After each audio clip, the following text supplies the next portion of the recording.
Sri Gurubhyo Namaha. Harihi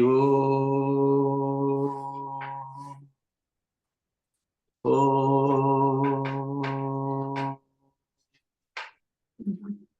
Om. Asato ma sadgamaya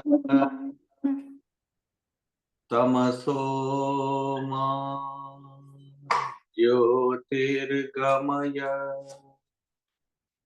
mrityormamritam gamaya. Om Shanti Shanti Shanti. Om Sahana Bhavatu Sahano Bhunaktu Sahaviryam Karavavahai Tejasvinavadhitamastu ma vidvishavahai.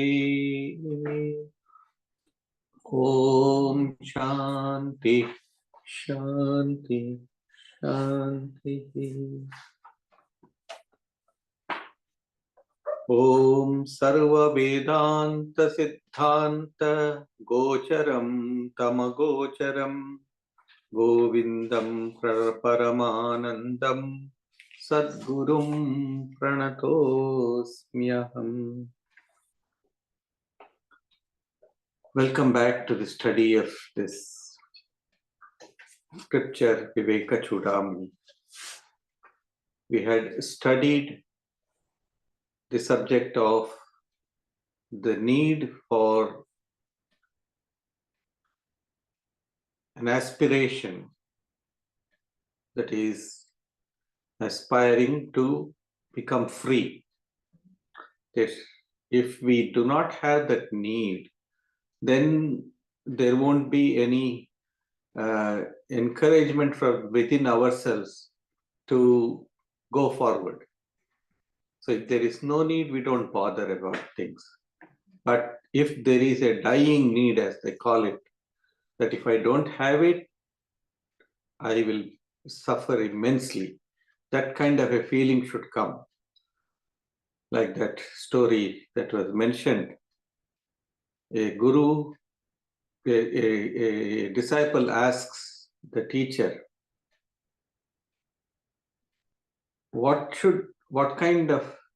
how can I get vyakulata, or how can I get yearning for freedom? So the guru says, follow me. So he takes him to the nearby lake and he says, let us get into the water. Let us have a bath. So he goes in, and then while taking the bath, he pushes the head of the disciple underwater. And the boy starts panting for breath, and he is throwing his arms right and left. After some time, the guru releases him, and the boy says, what did you do to me? And he said, well, you wanted to know how one can get yearning, one can get longing for liberation. So this is how it should be. One should pant for it. That means one should really seek it with such a longing that as if your whole life depends upon it. So that is the subject matter that we studied. And in the next topic that we are going to study, Sri Shankaracharya says how one should approach the Guru. While one may have aspiration, there are certain disciplines that one needs to follow in order to fulfill their aspiration. So one of them is humility. So that is what we are going to study today, the 34th verse onwards. Tamaradhya gurum bhaktya prahva prashrayase vanaihi prasannam tamanuprapya Prachet Jnatavyamaatmanaha. Worshipping that Guru. Once you have found your Guru, that is your guide, then you should offer your worship, that is, offer your respect to the Guru.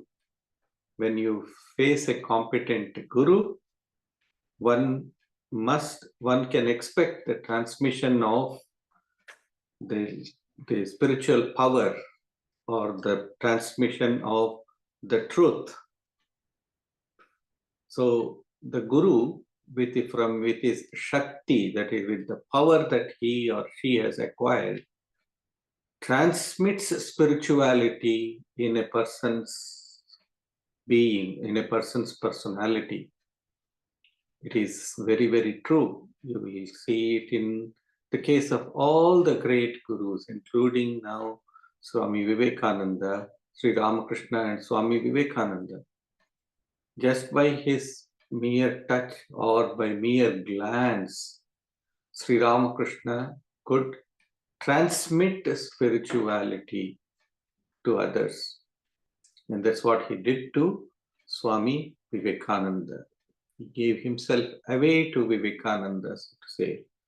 So, but for that, one should approach the Guru with great devotion. Devotion here means not fear, but devotion means total love. A love that is beyond all worldly loves. Swami Premananda, a disciple of Sri Ramakrishna, used to say, I was very close to my mother and I loved her very much, and she was also a very loving mother. In fact, later she became like a mother to all the monks. She was full of love. But he says, and I was very much attached to her. But once I went to Sri Ramakrishna, I felt that even in my mother's love, there was some selfishness. But here was a person who did not have any selfish attitude at all, any selfish motive at all. He was full of love personified. And Swami Premananda imbibed that love. I have heard from the Swamis who had contact with Swami Premananda, who had come in touch with Swami Premananda. I have seen them, I have spoken to them. So they used to say that Swami Premananda was as if he was love himself, love itself. He felt, and Premananda says that the love that we felt or we experienced from Sri Ramakrishna is beyond all description. So one should worship that Guru with love, that is with devotion, and approaching him when he is pleased with prostration. Prostration means Ashtanga Namaskara for men and Panchanga Namaskara for women. 5 parts of the body touches the ground, or 8 parts of the body from the head to the nose and all of that touches to the ground. That is to say, one surrenders completely to the Guru. That is the idea. And service means seva. Whatever seva one can do, any kind of seva, any little thing, even fetching a cup of water for the Guru, that is also a great seva. So, and he should ask him what he has got to know. So, prasannam tam anuprapya prachet jnatavyam atmana. Prasanna means he becomes pleased. Of course, God or the Guru knows what you want, but when you ask of the divine becomes more pleased, seeing the yearning or the wanting of the disciple. The Guru becomes very, very happy. See, that's why one has to ask. Prasannam tam anuprapya. Then what does the Shishya say or the disciple say? And it is described here. Swamin namaste nataloka bandho karunya sindho patitam bhavabdhau mamuddharatmiya kataksha drishtya rijvyati karunya sudhabhivrishtya. Beautiful poetry by Sri Shankaracharya over here. Swamin namaste nataloka bandhaha. Swamin means, oh master. Swamin here means master. Swami means one who is the Lord. So here it is also used in the sense of the master. And namaste, namaste means I bow down. Namaha te, to you. Namaha, I bow down. I offer my oblations. I offer my salutations. Namaste nata loka bandhaha. Nata loka bandhaha. Karunya sindhaha. Patitam bhavabdhau. Karunya sindhaha, the ocean of mercy. Nata loka bandho, you are the friend of loka, of the world. That is how one addresses the teacher. You are not only friend of myself, but the friend of all of those who take refuge at your feet. Nata loka bandha, karunya sindhaha, ocean of mercy. Patitam bhavabdau. Patita means one that has fallen, one that has swerved from the path of Shreyas. That means swerved from the path of supreme good. That is called as, that is the patitam. Bhava abdhu. Bhava abdha. Bhava means this ocean or the sea. Sea of, ocean of birth and death. Ocean of coming and going. Patitam bhavabdha. I have fallen into the ocean of transmigration, of coming and going. That is the meaning of that. Mam uddhara. Mam uddhara. Uddhara means save. Mam uddhara. Mam means me. Save. Save me. Atmiya kataksha drishtya. Atmiya means as if I am your very own. Atmiya. Kataksha drishtya. Kataksha means with kind eyes. Akshi means the eyes. Katakshi, that means that the eyes which are filled with compassion. That is the idea. Kataksha drishtya mam uddhara, with a straightforward glance of thine. That's how he has translated. Rij vyati karunya sudha abhivrishtya, which sheds nectar like grace supreme, which shed karunya sudha. So karunya sudha means the nectar of karuna, of compassion, of grace. You are shedding nectar like grace supreme. This is something which we see in all the teachers. They are filled with, all the great teachers, the real teachers, I mean, they are filled with grace. They are filled with compassion, and they do not withhold themselves. They offer completely their knowledge to you. They offer their grace to you completely.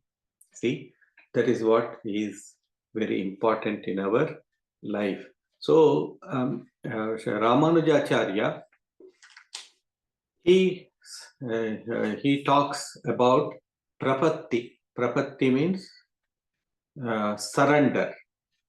Surrender to God, of course, surrender to Guru, surrender to God, etc. So he says, how can you surrender to God? There are certain disciplines or there are certain conditions to adhere to in order to offer oneself completely. So what are those conditions? There's a long list, but I will just shorten it. Anukulasya sankalpaha. Anukulasya sankalpaha. We make a resolution, a resolve to lead a life which is acceptable, which is dharmic, which is acceptable to God, which is acceptable to the society also. That means the moral society. So, anukulasya sankalpaha means one should make a determination or a resolution to do what is acceptable to God. And pratikulasya varjanam, and give up those thoughts, those actions which are negative, which are not conducive. Pratikula means not conducive to spiritual life. It's very, very important. Sometimes in order for our own personal benefits, we try to take the shortcut routes, and in the process, what do? We give up the morals, the ethics, and we adapt immoral, unethical means. So, but if one is very serious about spiritual life, one should avoid these things. That is what is meant over here. A guru never likes you to go on the wrong path.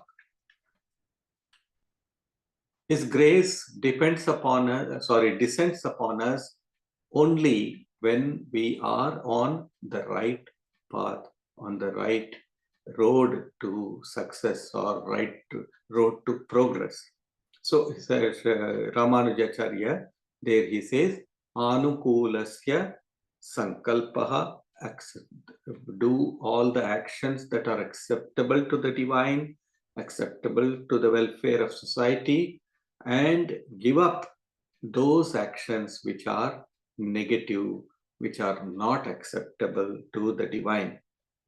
Those are the two conditions. But more than that, the best one which I like is the third one, which he says, Rakshishyati iti vishwasaha. Rakshishyati iti vishwasaha. One should have the firm faith that I will be saved. Rakshishyati means saved. I will be saved. I will be delivered. If we do not have faith in ourselves, if we do not have this firm resolution and this firm belief that we will achieve the goal and that we will be saved, we should never expect ourselves to be saved or to be to reach the goal. So one should have that very firm faith.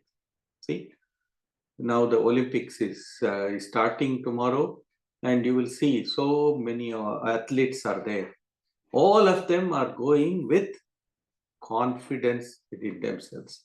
They have this vishwasa, this faith that they will win over.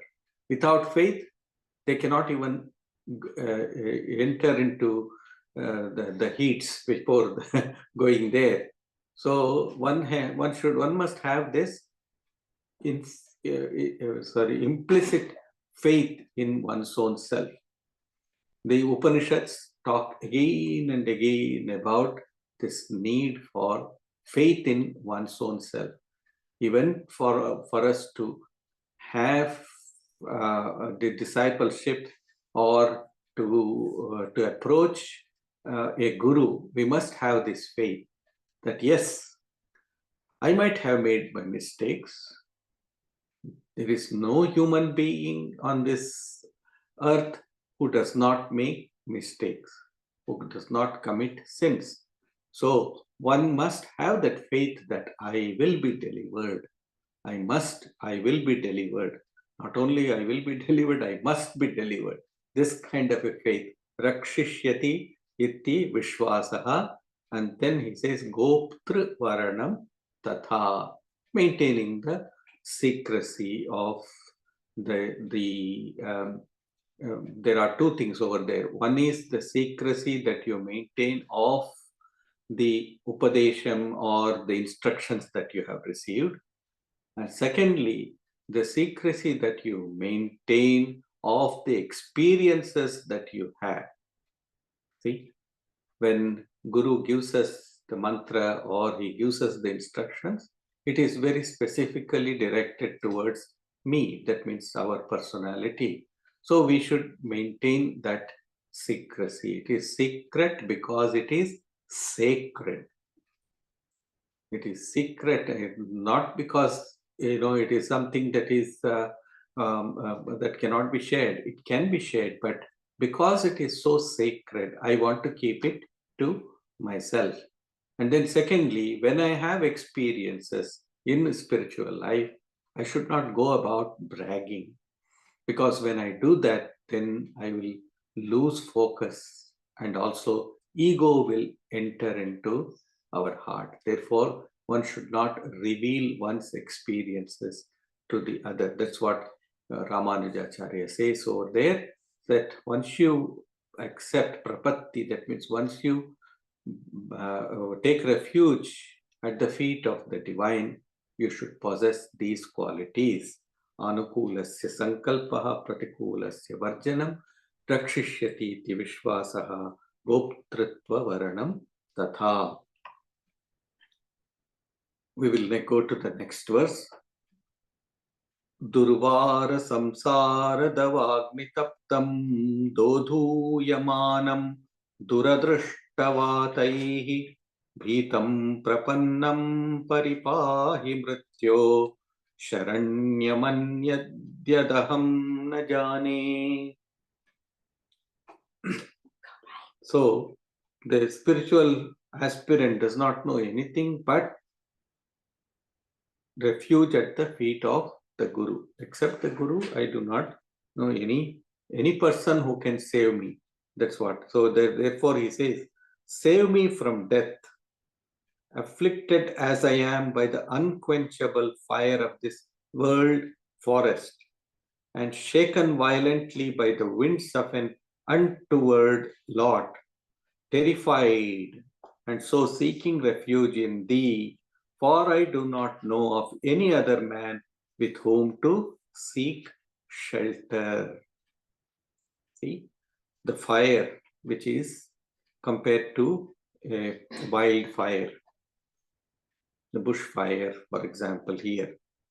So that, in fact, it is like that when we are tortured, when we are tormented by the physical and mental pain, it appears as if we are on fire, isn't it?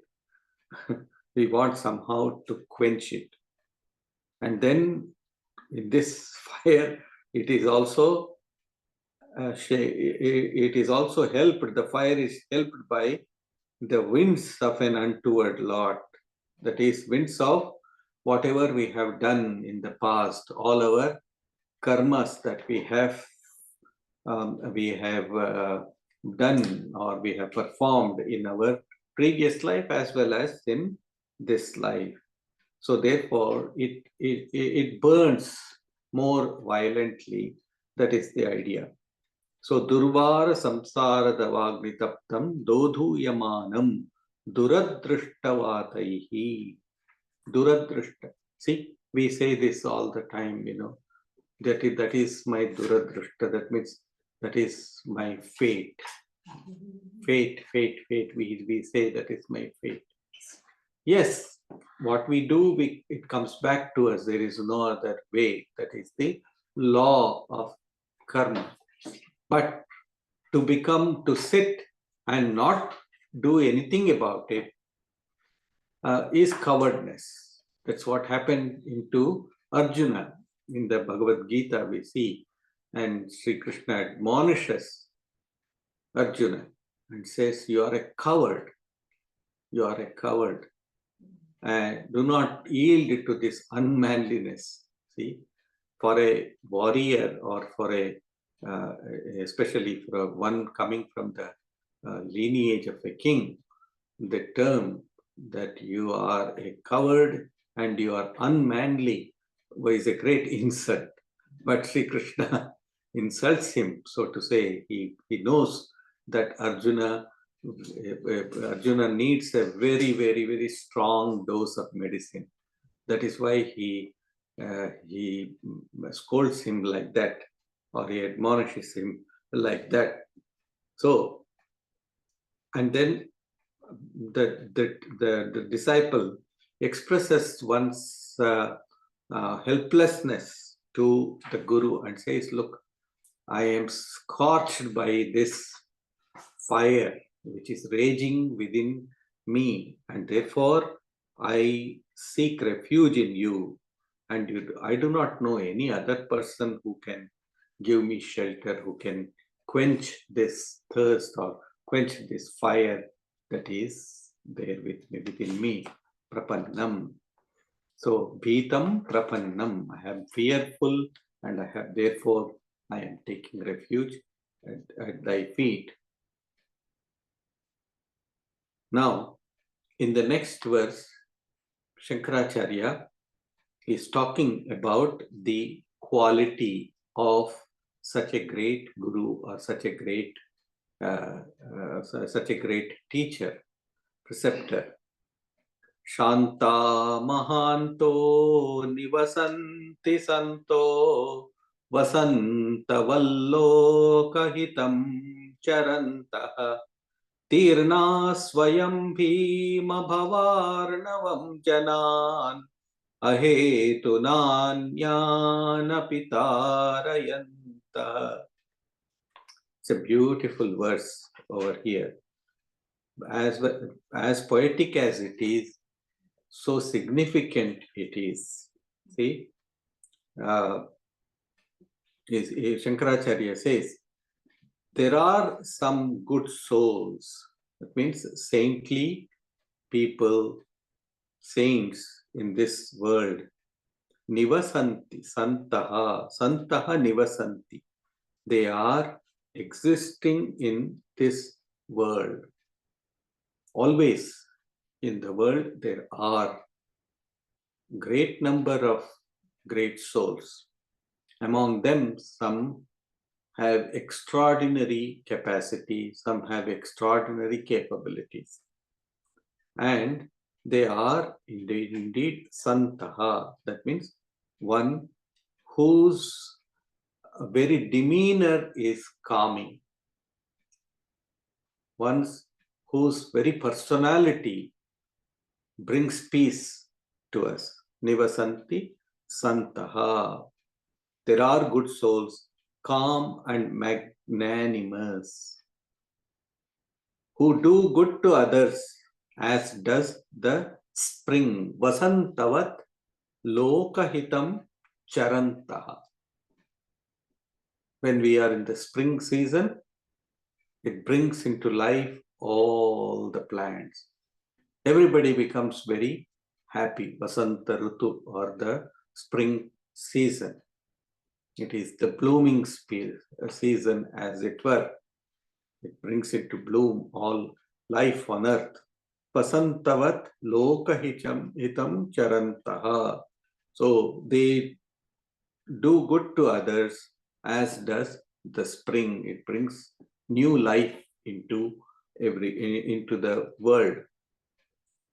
And who, having themselves crossed this dreadful ocean of birth and death, Swayam Tirnaha, they have crossed this ocean of samsara. That is to say, they have realized the ultimate good and they know what is on the other side of the fence, what is on the other side of this phenomenal world, that is in the spiritual world. What is there, they know it very well, having gone. Sri Ramakrishna says there are three types of people, and he gives an example. Three friends were traveling, and there was a very huge meadow or a huge open space. And at the end of that open space, there was a huge wall. And as they neared towards the wall, they could hear very soulful music being played on the other side. So they said, "Oh, what is there over there? We want to have a look." On this side of the wall, it is all very barren. It is very humid and very barren on this side. From the other side, one is hearing very sweet music. So then they decide that they should go to the other side. So they somehow went and they made a ladder out of the bamboo that was available nearby, and they put it on the fence, and then one of them went up and he looked on the other side. He did not even care to say anything to his friends on the other side. He just went and said, "Ah," and then he went and he jumped onto the other side. The second one also went up, and then he saw what was happening on the other side, and then he looked backwards and then said, "There is a mart of joy over here, and it is so beautiful on the other side." And saying this, he went and also jumped. The third person went up the ladder, saw what was all going there, and then he came down the ladder.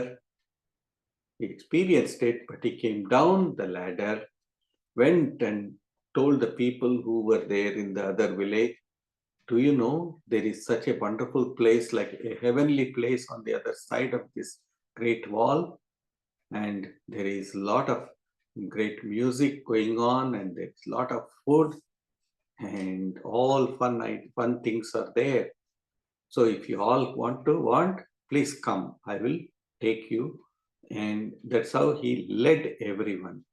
Saying this, Sri Ramakrishna says, like this, there are three types of people within us, amongst us.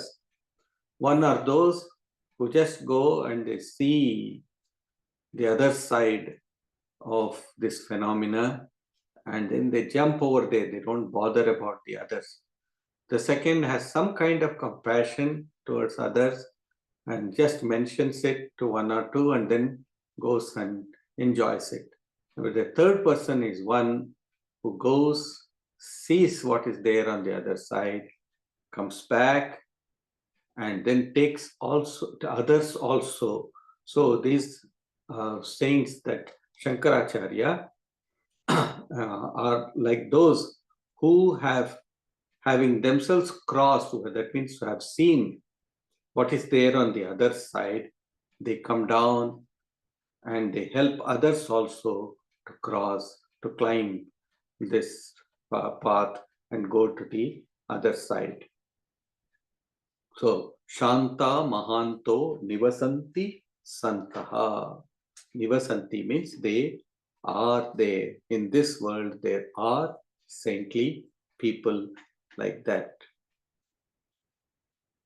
Ayam swabhava swataye vayatpara sramapanodapta pravanam mahatmanam sudham shuresha swayamarka karkasha prabhavitaptam avatikshitim kila. This, it is the inherent nature of all great souls is this. It is the very nature of the magnanimous, Mahan Atmanam, magnanimous, to move of their own accord, towards removing others' troubles. They are called as Mahatmana. See, Mahan Atma.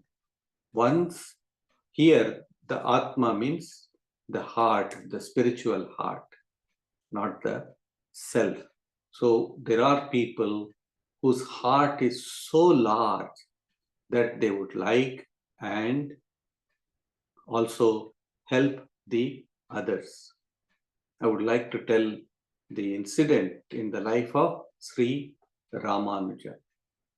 Sri Ramanujacharya, he was himself a very advanced soul, yet for the sake of keeping the spiritual tradition alive, he becomes the disciple of Yadava Prakasha, his guru.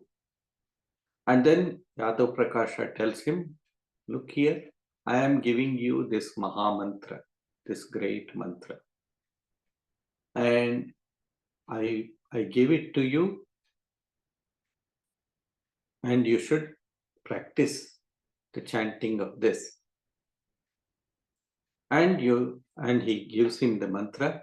After giving him the mantra, he tells him, look here, this mantra is very special.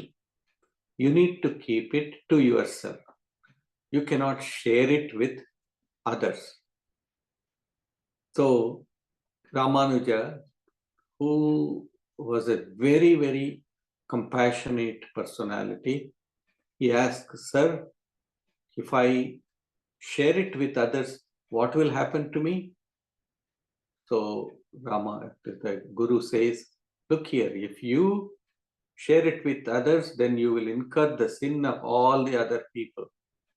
You will incur the sin of all the other people. Not only that, you will also incur the wrath of your Guru. So Ramanuja kept quiet, and after receiving the mantra, he goes on top of the Srirangam temple, the Gopuram. He goes there, and then from there, he broadcasts this mantra to everyone and asks everyone, come, come, I am going to give you this mantra which will save you from all troubles, from all future lives. Come, come and have this. And this was reported to his Guru. The Guru becomes extremely unhappy, then calls him and says, I told you not to give this. Well, Ramanuja says, well, sir, you said to me that I cannot reveal it. I know it is very correct. There is no doubt about that. But my heart says that if this can save me, it can save everybody else also. And therefore, even if you curse, it doesn't matter to me.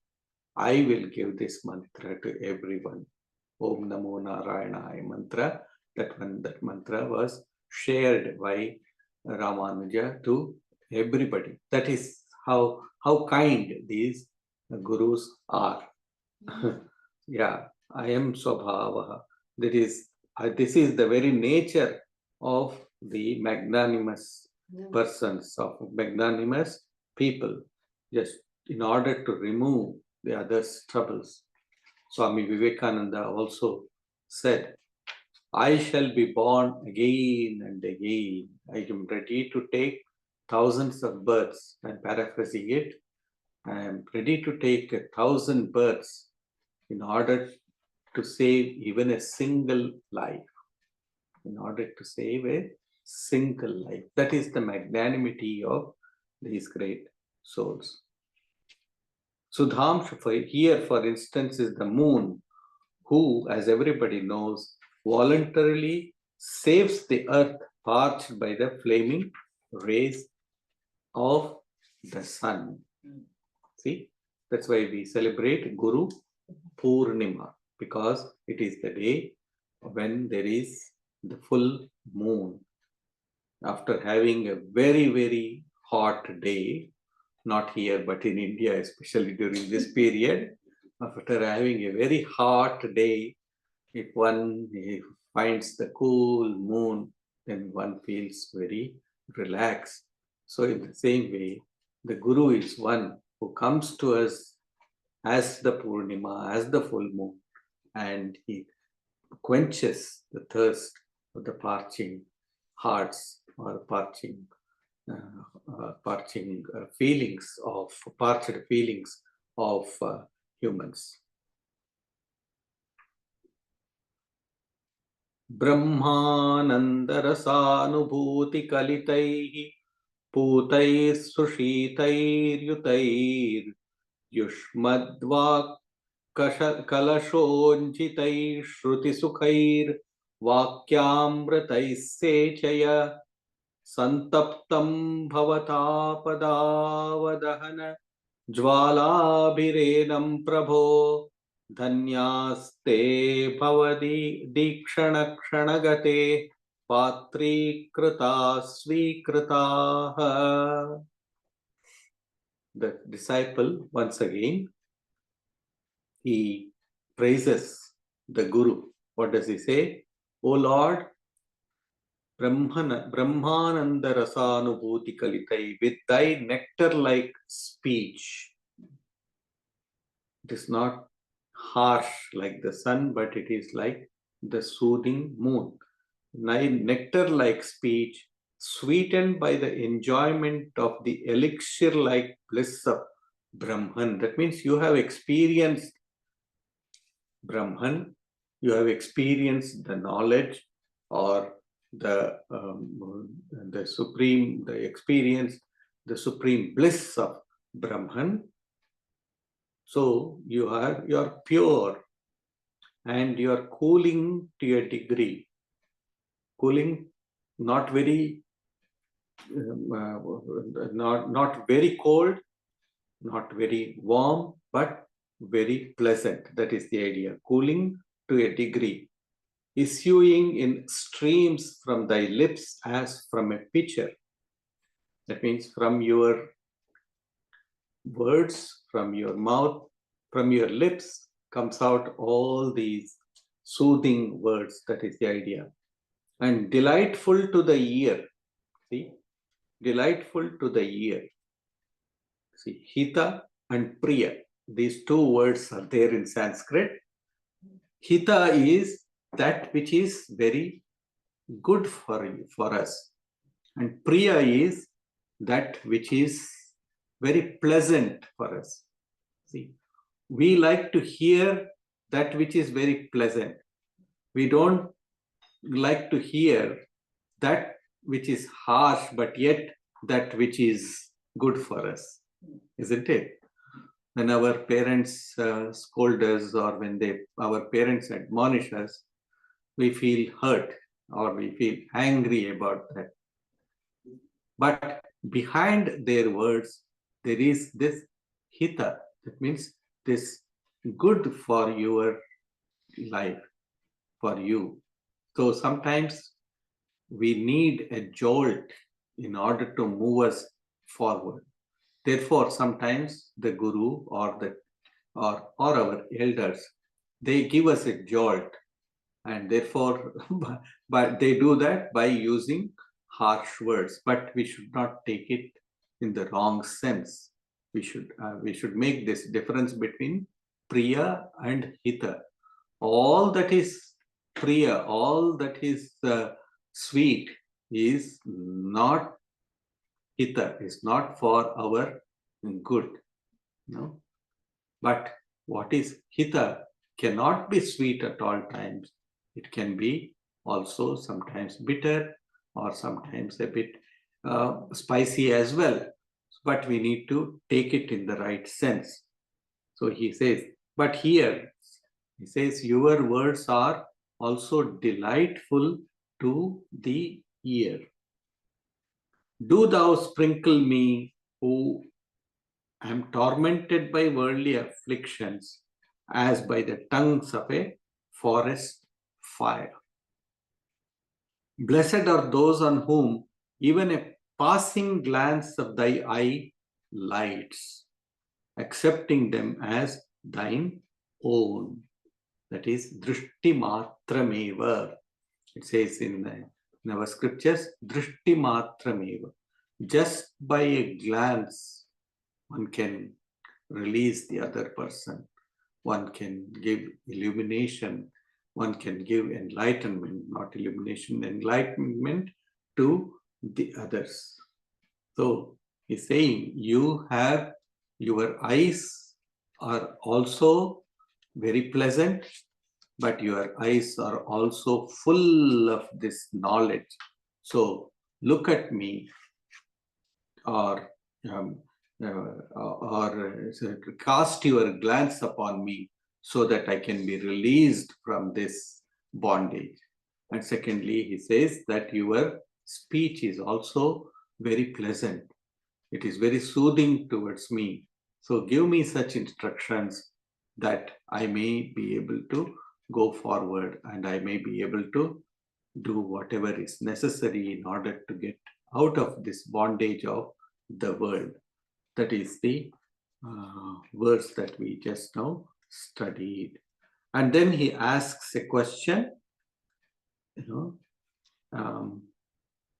Katham tareyam bhavasindhumetam kavagatirme katamostyupayaha janena kinchit kripayavamam prabho samsara dukkha kshatimatanushva. Katham tareyam bhavasindhumetam.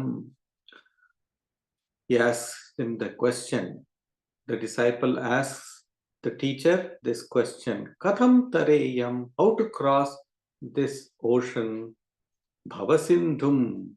This is the ocean of bhava, that means phenomenal existence. Bhavasindhumetam. Kava gatirme. Gati means fate. Kava gatirme. What is to be my fate? That is, what is going to happen to me? Katamaha asti upayaha. Which of the means should I adopt? Because there are so many paths. Tell me exactly which path I should follow. See, many times we do not know which path to follow. There are confusing array of paths or ways in this world. So many people, everybody seems logical, but we do not know which path is right for us. Just as our children get confused when they see there are so many ways or streams of education. They do not know where to go, and that's why they go to a counselor, an education counselor, and the counselor examines that person and then finds out his or her interest and then tells, okay, this is the right path for you, and you go ahead. Similarly, the guru is the one who examines you, who finds out what is really good for you and will lead you towards that goal. Kathami sindhu tat. I do not know anything. That's what the Shishya says. Janena kinchit kripaya avamam prabho samsara dukkha kshati matanushva. Condescend to save, O Lord, and describe at length how to put an end to the misery of this relative existence. So this is how he pleads with the Guru, so that his terrible suffering comes to an end. Suffering from the worldliness comes to an end. And he pleads that he should be shown the right path. Most of us want the easy path. That is where we err. See, we do not know what are our strengths and what are our weaknesses, but the Guru is able to find out what are our strengths and what are our weaknesses.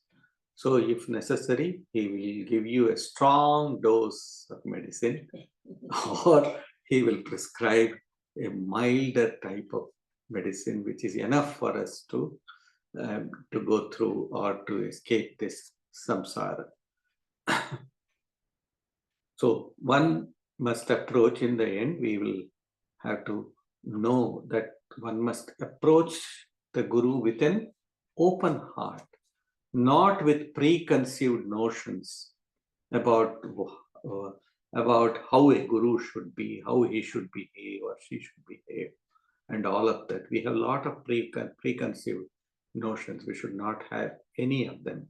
When we approach the Sadguru, the correct Guru, then we should be able to accept him or her in totality.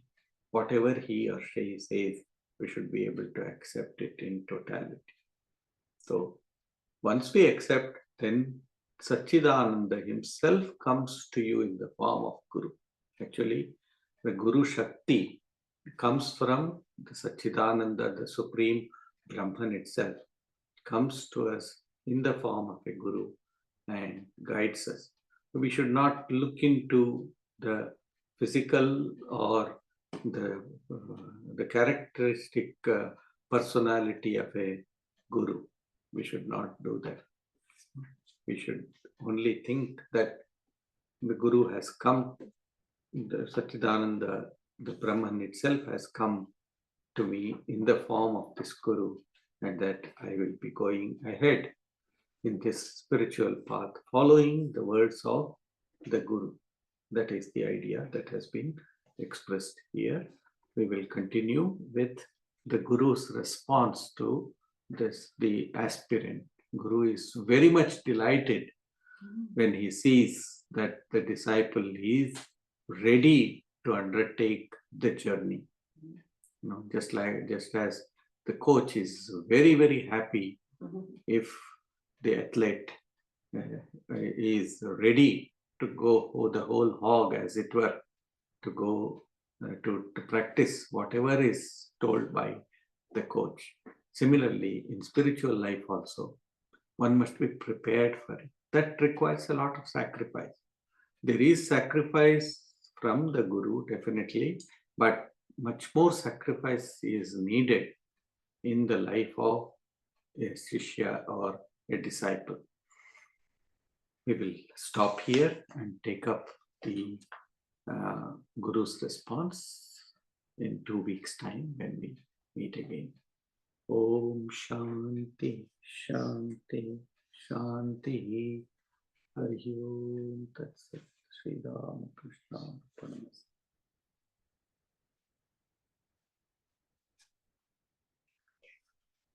Thank you. Thank you very much. Thank you, Swamiji. Thank you. Thank you, Swamiji. Swamiji, namaste. Namaste. Thank you.